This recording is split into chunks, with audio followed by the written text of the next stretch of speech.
सम्भाषणसन्देशसंस्कृतमासपत्रिकायां प्रकाशितानां बालकथानां ध्वनिप्रसारणम् इदं बालमोदिनी इति।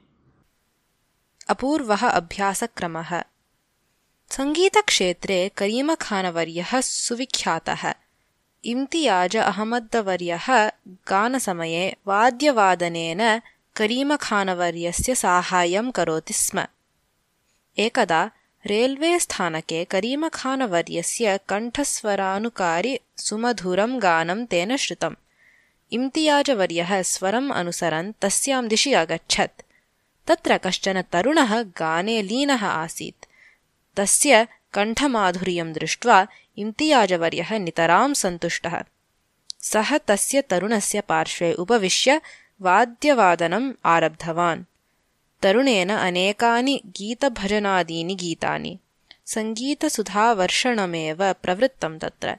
जनाः प्रयाणमपि विस्मृत्य आनन्देन सङ्गीतरसम् आस्वादितवन्तः।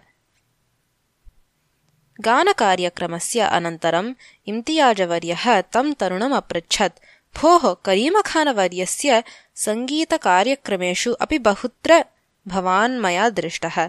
भवता सङ्गीताभ्यासः कुत्र कृतः इति।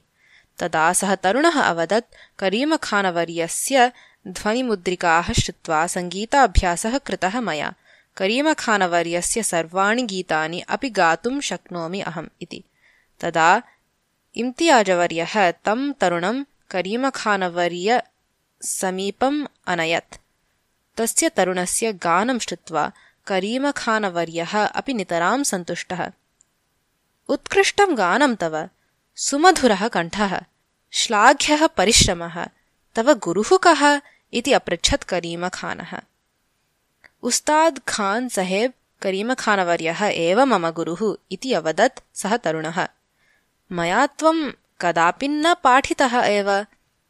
एवं स्थिते कथमहं तव गुरुः स्याम् इति आश्चर्येण अपृच्छत् करीमखानवर्यः।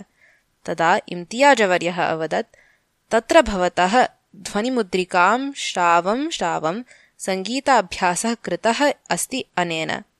एकलव्यसदृशः अस्ति एषः इति। गुरुवर्य, अहं भवतः आशीर्वादं प्रार्थये इति उक्त्वा करीमखानवर्यं भक्त्या नमस्कृतवान् सः तरुणः।